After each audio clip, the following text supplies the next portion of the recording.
Selamat datang kembali di Cerita Ceria. Sama saya Caca. Mari kita lanjutkan buku karya Eun Jung dengan judul Hargai Diri Sendiri dan Berhentilah Tersakiti. Filosofi tentang seks. Bagaimana tempat tidurmu? Saya melihat artikel yang menarik beberapa waktu lalu.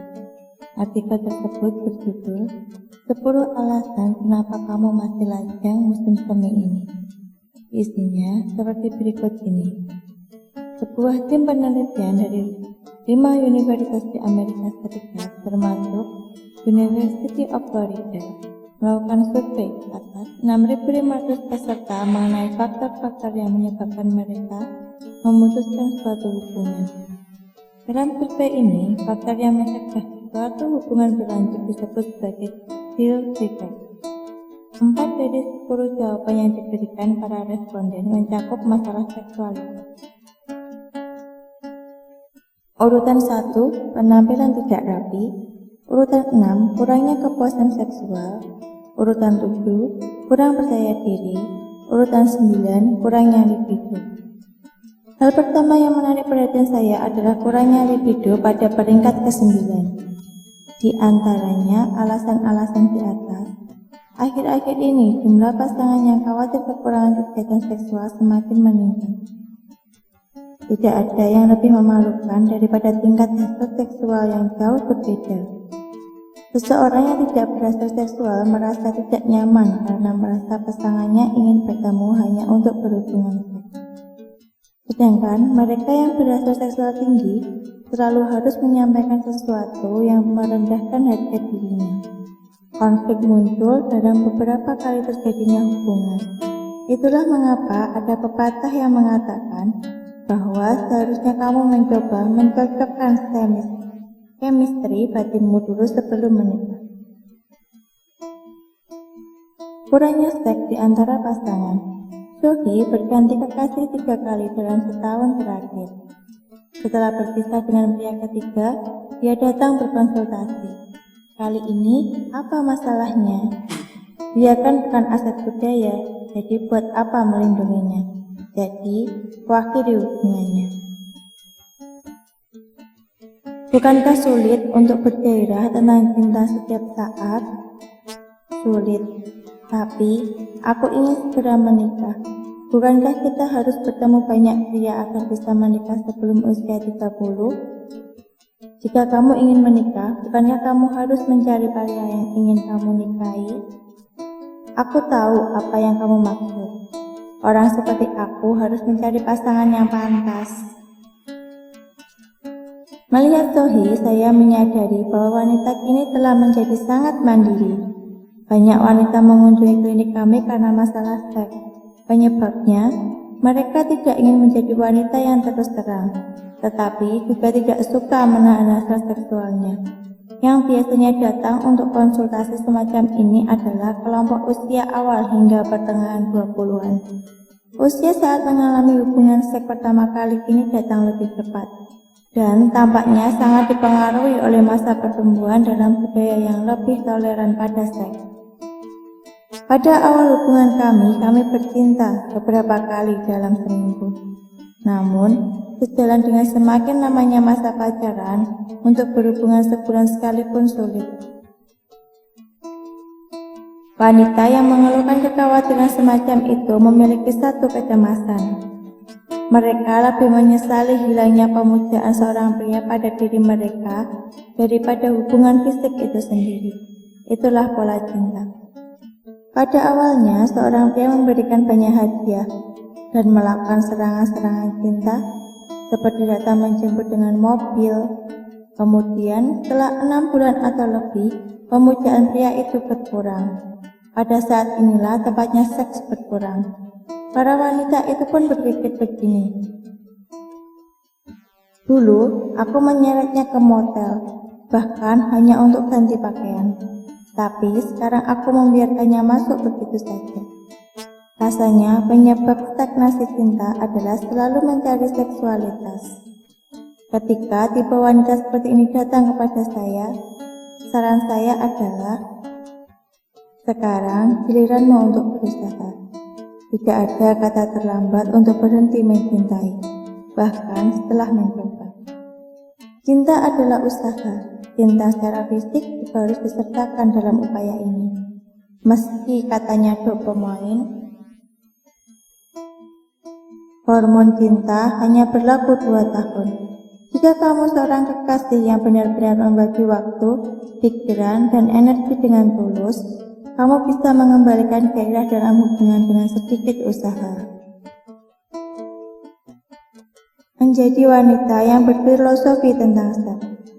Saya pernah melakukan edukasi seks untuk anak-anak muda di Amerika Serikat. Pendidikan seks tidak sebatas membagikan alat kontrasepsi, dibagi dalam kelompok-kelompok kecil. Saya membahas hal-hal seperti bagaimana berfilsafat tentang seks, bagaimana bersikap asertif, bagaimana melindungi tubuh, dan bagaimana agar tidak saling menyakiti hati. Sungguh suatu keajaiban pada saat itu untuk dapat berbagi cerita-cerita ini dengan bebas. Lalu, saya meminta pada siswa menggambar tangga dan menulis jawaban dari pertanyaan-pertanyaan ini. Jika kamu berkencan dengan seseorang, sejauh mana kamu berencana mengizinkan kontak fisik? Jika kamu telah menemukan batas terjatuh, apa alasannya? Proses ini membantu mereka menyimulasikan situasi secara aktif, daripada mengalami seks dalam keadaan tidak berdaya karena dibujuk oleh lawan jenis yang mendekati mereka dengan pemahaman yang salah, bahwa tidak adalah oke. Cinta adalah bertindak deminya, bukan jatuh ke dalamnya. Bertindak demi cinta adalah cinta yang aktif, sedangkan jatuh cinta adalah cinta yang pasif. Eric Fromm berkata bahwa kita dapat menciptakan cinta partisipatif dengan memberi. Arti memberi dalam hal ini berbeda-beda. Sang filsuf berkata, seorang pria memberikan organ seksual dan air maninya kepada seorang wanita. Hal yang sama berlaku untuk wanita. Wanita itu membuka pintu menuju pusat organ femininnya.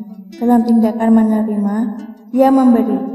Dia mengatakan bahwa seks adalah cara yang aktif untuk berbagi cinta dan berlatih memberi. Korea memiliki masyarakat yang terbuka secara seksual. Mengapa kita tidak pernah menerima pendidikan seks seperti ini? Seks adalah aktivitas penting yang tidak boleh dilewatkan dalam upaya menciptakan cinta yang aktif. Mengalami seks tanpa pendidikan seperti ini ibaratnya seperti atap tanpa pilar penyangga. Tak ada pilihan selain merasa gamang. Ada yang bilang kalau berkenalan lewat ruang chat, kemudian bertemu untuk berhubungan seks tanpa banyak bertanya, itu sedang tren. Kebanyakan wanita yang bertemu dengan cara begini adalah wanita biasa. Alasan terjadinya adalah pesan ganda yang kontradiktif atau double bind. Seorang sarjana bernama Gregory Bateson menjelaskan tentang munculnya pesan ganda dalam percakapan yang membingungkan. Pesan yang bertentangan tentang situasi yang sama menimbulkan kebingungan. Sementara orang tua kita adalah generasi terakhir yang bersikap ketat terhadap seks. Anak-anak muda kini adalah generasi pertama yang tumbuh dalam budaya terbuka. Membuat masalah ini semakin menonjol. Generasi yang lebih tua memberikan pendidikan seks pada anak-anak mereka dari sudut pandang Konfusianisme. Tetapi, lingkungan tempat mereka tumbuh terlalu terbuka untuk seks. Hal ini sendiri merupakan pesan ganda. Seorang wanita ingin menjadi wanita yang berbudi luhur sesuai dengan yang diajarkan ibunya. Tetapi tanpa pengalaman, dia tidak bisa terlibat dalam percakapan dengan teman-temannya. Dia pun menjadi bingung akan identitas gendernya. Jika kamu terpengaruh oleh pesan ganda seperti itu, kamu mungkin berakhir dalam situasi konyol. Ketika kamu malah berhubungan seks dengan pria yang baru saja kamu kenal, saat mencoba menjaga batasan dengan pacarnya. Seringnya, orang yang menderita kecanduan seks lebih mencandu akan perasaan tenggelam dalam kondisi kala energi fisik dan mental pasangannya terkonsentrasi pada mereka daripada tindakan seksnya itu sendiri.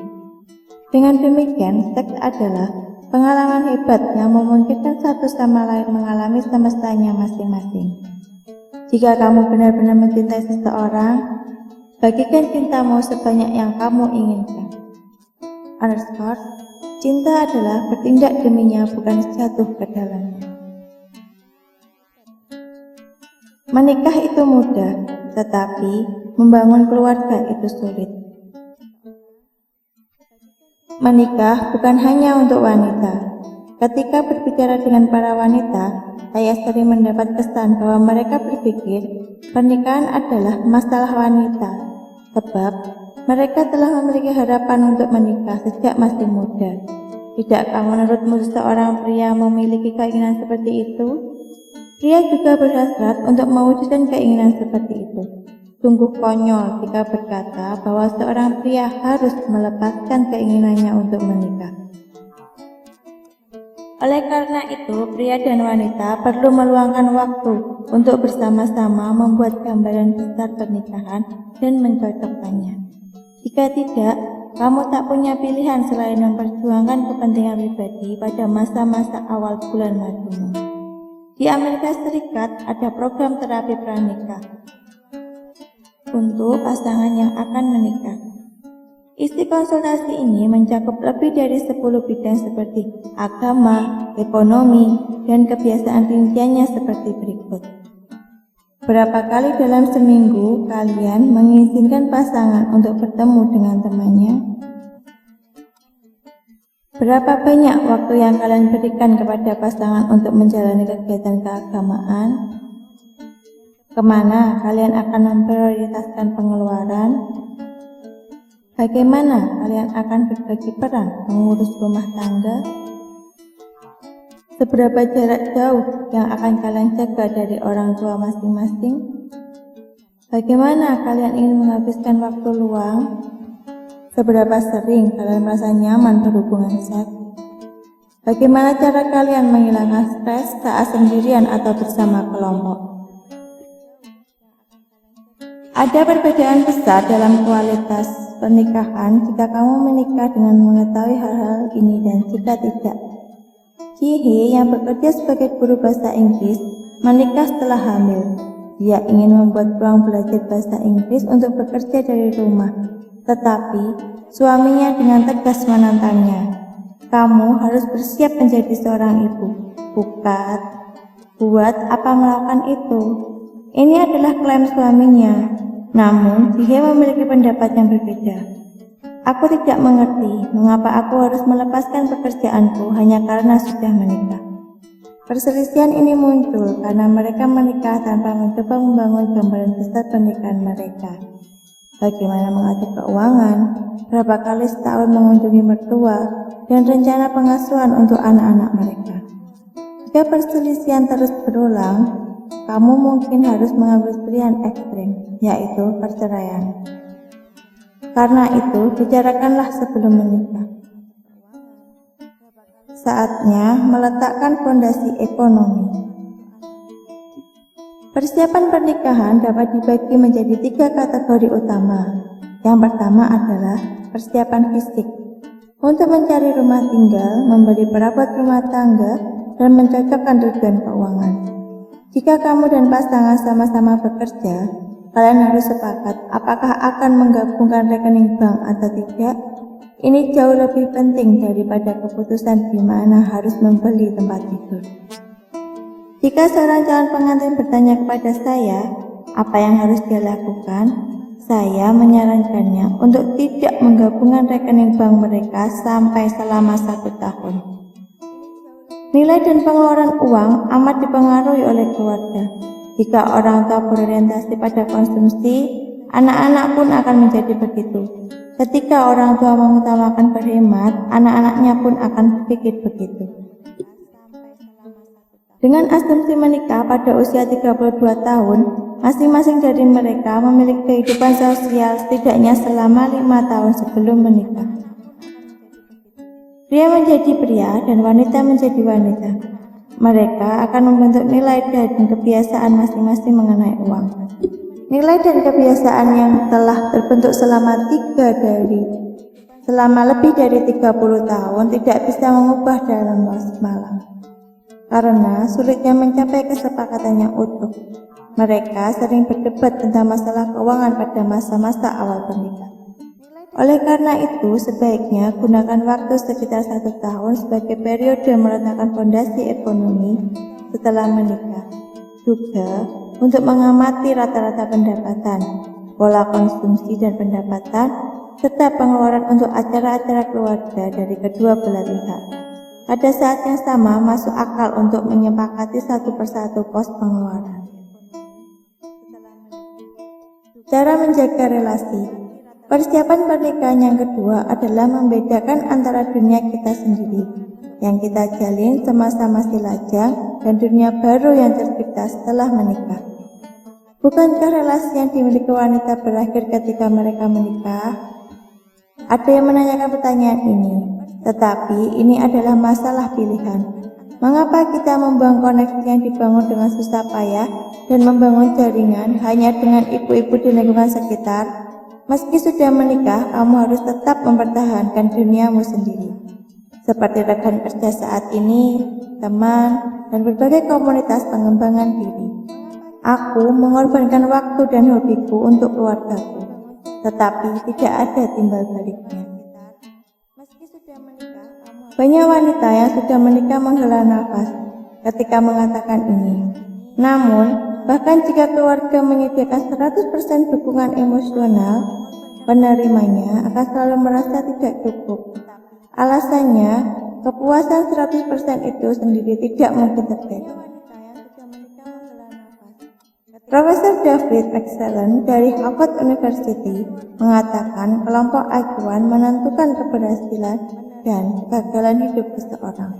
Kelompok acuan adalah sekumpulan orang yang biasa saling bertemu, yakni kelompok yang mempengaruhi individu perilaku seseorang.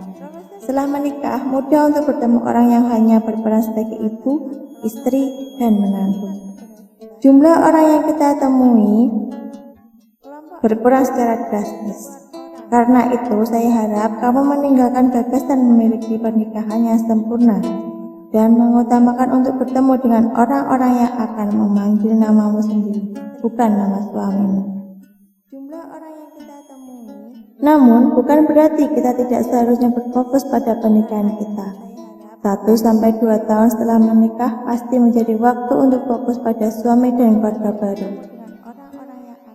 Dalam pekerjaan, tahun pertama setelah bergabung dengan perusahaan adalah waktu untuk mengenal tugas dan suasana perusahaan, serta menyibukkan diri dengan menjalin hubungan internal.